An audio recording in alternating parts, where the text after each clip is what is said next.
Amigos, que Dios les bendiga. Soy el Padre Robertson en una nueva edición del Evangelio Diario. Estamos a domingo 19 de septiembre, justamente en el 25º domingo del tiempo ordinario. El texto que se propone para hoy está tomado del Evangelio según San Marcos, capítulo 9, versículos del 30 al 37. En aquel tiempo, Jesús y sus discípulos atravesaban Galilea, pero él no quería que nadie lo supiera, porque iba enseñando a sus discípulos. Les decía: el Hijo del Hombre va a ser entregado en manos de los hombres. Le darán muerte y 3 días después de muerto resucitará. Pero ellos no entendían aquellas palabras y tenían miedo de pedir explicaciones. Llegaron a Cafarnaúm y una vez en casa les preguntó: ¿de qué discutían por el camino? Pero ellos se quedaron callados, porque en el camino habían discutido sobre quién de ellos era el más importante. Entonces Jesús se sentó, llamó a los 12 y les dijo: si alguno quiere ser el primero, que sea el último de todos y el servidor de todos. Después, tomando a un niño, lo puso en medio de ellos, lo abrazó y les dijo: el que reciba en mi nombre a uno de estos niños, a mí me recibe. Y el que me reciba a mí, no me recibe a mí, sino a aquel que me ha enviado. Esta es palabra del Señor. Gloria a ti, Señor Jesús. Bien, ¿qué podemos afirmar sobre el texto bíblico de este domingo? Impresionante la escena bíblica que se nos presenta a través del Evangelio de San Marcos. El Evangelio de hoy, como nos dice el comentario bíblico de Ediciones San Pablo, presenta el segundo anuncio de la pasión y muerte de nuestro Señor Jesucristo. Sí, bueno, según el Evangelio de Marcos es el segundo momento, el segundo anuncio. El primero está en San Marcos 8:27. Los discípulos entonces quedan atónitos, quedan espantados, tienen temor al respecto de ese anuncio, porque no piensan en la cruz, no piensan en el dolor, no piensan en el sufrimiento, piensan en la gloria, piensan en el gozo, en la alegría, piensan que la vida será siempre así. Y no es cierto. Jesús presenta con el anuncio de su pasión, muerte y resurrección a un Mesías sufriente. Por eso no entienden la palabra sobre esta cruz. ¿Qué significa la cruz para ellos? Para ti como cristiano, ¿qué significa abrazar la cruz de Jesús? Recuerda que San Mateo 6:24 también nos lo dice, ¿verdad? El que quiera seguirme, niéguese a sí mismo, tome su cruz y me siga. Ellos, los apóstoles, no son capaces de entender ni de aceptar a un Mesías que se hace siervo de los hermanos, que se hace uno más, que está al nivel de los pobres, de los enfermos, de los necesitados, de las prostitutas, de los encarcelados, de los niños y de las mujeres que en aquel tiempo eran excluidos en la sociedad, que está cerca de los pecadores, de los publicanos como Mateo, como también Zaqueo, que está cerca de los enfermos como de los leprosos. En fin, Jesús se muestra desde la cruz como alguien que es el último, como un Mesías siervo de los hermanos, como un Mesías que sufre el dolor del otro. Más bien los apóstoles siguen soñando con un Mesías glorioso, con un Mesías triunfalista, y muestran además en esta actitud una incoherencia. ¿Por qué? Pues mientras Jesús anuncia su pasión y muerte, ellos discuten por el camino entre sí sobre quién es el mayor, quién es el más importante, quién es el que tiene más prestigio, más fama. Vean ustedes lo que nos presenta el texto de hoy. Y por eso hoy le pedimos al Señor que nos ayude a cambiar de mentalidad. La palabra conversión es en el griego metanoia, que significa cambio de mentalidad, cambio de pensamientos, cambio de ideas. Señor, ayúdame a cambiar mis ideas. Si yo he pensado en un Mesías glorioso, si yo he pensado en una vida de gloria, de vanagloria, de atributos, en una vida en donde solo tenga alabanzas, ayúdame, Señor, porque no es el camino. Más bien ayúdame a cargar con mi cruz, que yo sea el último. A mí me encanta la vida de San José, y San José nos da el ejemplo de cómo ser el último, de cómo ser no un protagonista, sino de cómo ser una persona que en el silencio se hace santo.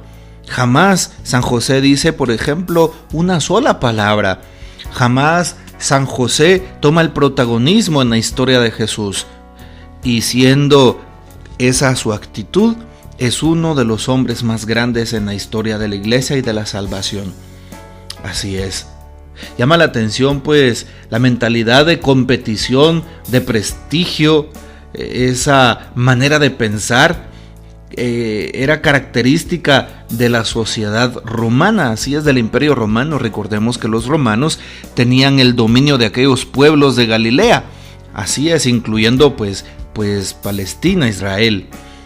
Entonces se cuajaba, se infiltraba, se llenaba la sociedad judía también de estos pensamientos.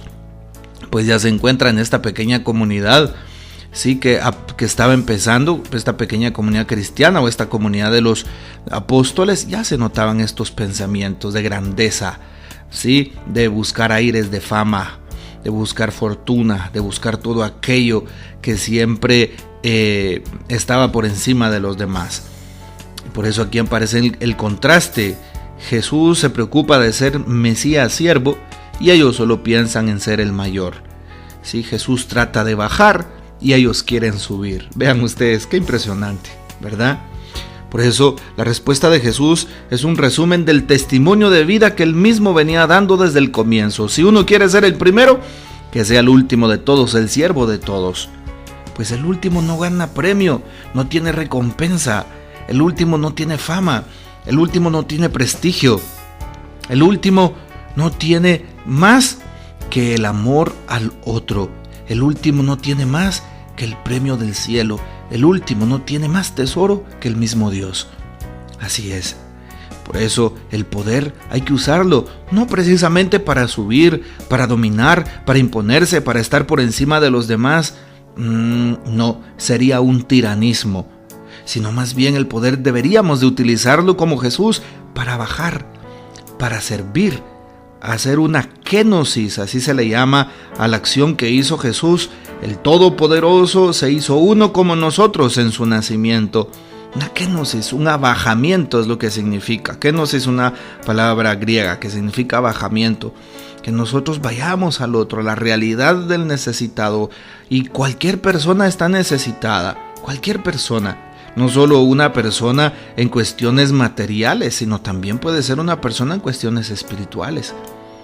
Por eso Jesús pone a un niño en medio de ellos. Recordemos que los niños eran personas excluidas en aquel momento de la historia. Una persona que solo piensa en subir y en dominar no prestaría atención, sino tal vez en algo mínimo, a los más pequeños, a los desposeídos, a los vulnerables, a los últimos del reino de Dios. Jesús, por eso, lo invierte todo, invierte su manera de pensar, su manera de ser, su manera de obrar. Ya que el pueblo alababa a aquellos que eran ricos y que tenían tanto dominio porque pensaban que gozaban del favor de Dios, Jesús dice, no, yo me voy con los últimos, con los necesitados. El que recibe, por eso es que Jesús rechaza al joven rico cuando aquel no quiere dejarlo todo por el reino. El que recibe a uno de estos pequeños en mi nombre, dice la palabra de Dios hoy, a mí me recibe. Quien me recibe a mí, recibe a aquel que me ha enviado. Bueno, pues hagámosle caso hoy a la palabra y pidámosle a Jesús que nos ayude a ser testigos de su misericordia. Así es. Algo que llama la atención es que nosotros en la iglesia podemos tener también dificultades de entenderle a Jesús como aquellos apóstoles pues no le entendieron qué significaba la cruz, el sacrificio, la entrega, el amor al prójimo. Así es. Y si nos preguntara hoy el Señor, ¿de qué hablaban por el camino? ¿Qué estaban pensando? Y si nos preguntara a nosotros, ¿de qué estás hablando en tu vida? ¿Qué piensas en tu vida? Pues a veces nos puede dar hasta pena o vergüenza confesarle a Jesús todo lo que estamos pasando o todo lo que estamos sintiendo, lo que estamos pensando o deseando. Sí, porque muchas veces podemos tener ambiciones que no son correctas, deseos impuros o deseos de vanagloria. Más bien hemos aprendido, según la sociedad de hoy, a buscar los primeros lugares, a competir entre nosotros mismos y no a ser los últimos y no a ser los servidores. ¿Sí? Bueno, para el mundo de hoy, una persona que sirve al prójimo es una persona tonta, es una persona que no tiene convicción. Para Jesús no, es todo lo contrario. Por eso pidámosle a Dios que nos ayude a ser fieles testigos de su amor y de su misericordia en el mundo que tanto nos necesita, pensando como Jesús, con humildad y sencillez, bajándose hacia el más necesitado, y no con esas actitudes de ponderancia y prepotencia que tenían los apóstoles, pensando en quién era el más importante. El Papa Francisco nos ilumina sobre el tema de hoy y dice: Jesús en el Evangelio nos recuerda una tentación sobre la que tendremos que vigilar con insistencia, el afán de superioridad, de sobresalir por encima de los demás, que puede anidar en todo corazón humano. ¿Cuál es el antídoto que propone Jesús cuando aparece ese afán en nuestro corazón o en el latir de una sociedad o de un país? Hacerse el último de todos y el servidor de todos. Estar allí donde nadie quiere ir, donde nada llega, en lo más distante de las periferias, y sirviendo, generando encuentro con los últimos, con los descartados. Si el poder se decidiera por eso, si permitiéramos que el Evangelio de Jesucristo llegara a lo hondo de nuestras vidas, entonces sí sería una realidad la globalización de la solidaridad. Mientras en el mundo, especialmente en algunos países, reaparecen diversas formas de guerras y enfrentamientos, los cristianos insistimos en nuestra propuesta de reconocer al otro, de sanar las heridas, de construir puentes, de estrechar lazos y de ayudarnos mutuamente a llevar las cargas. Gálatas 6:2. Esto lo manifestó el Papa el 23 de septiembre del año 2018, parafraseando a la encíclica Evangelii Gaudium de su autoría número 67. Qué importante entonces lo que el Papa Francisco nos dice y nos hace un hermoso resumen del Evangelio. Aprendamos a globalizar el amor, la caridad, la misericordia, la solidaridad. Así es. Bueno, pues pidámosle al Señor que desde nuestro dolor, nuestro sufrimiento, nuestra humildad y nuestra sencillez le respondamos. Así nos vamos a santificar. Si estás pasando por problemas, tribulaciones, cansancios, por crisis, por temores, por angustias, incluso estás pasando por tentaciones o trampas del enemigo, hoy Jesús te invita a que lo ofrezcas, a que lo tomes con serenidad, a que lo invoques a Él. Él va a estar allí contigo, nunca te va a abandonar. Siempre el Señor nos tiende la mano y nos proveerá de lo que más necesitamos. Ojo, pero eso sí, el Señor nos pide cargar la cruz. Sí, el Señor no nos pide solo vanaglorias. No, el Señor no quiere que busquemos reconocimientos en este mundo, más bien que busquemos su reconocimiento. ¿Y cómo obtenemos el reconocimiento del mundo? Siendo los primeros, teniendo más títulos, tratando de imponernos por encima del prójimo, no haciéndole caso a aquel que sufre, sino viendo nuestros propios intereses. ¿Y cómo ganamos indulgencias o cómo nos acercamos a Dios? Pues siendo los últimos, siendo los servidores, siendo con sinceridad aquellos que aman en todo momento y con un amor como el de Cristo Jesús, con radicalidad. No se te olvide ir hoy a la Santa Eucaristía o por lo menos participar a través de los medios de comunicación. Que el Señor nos bendiga, nuestra Madre Santísima nos guarde y gocemos de la fiel custodia de San José. Hasta mañana y bendecido domingo.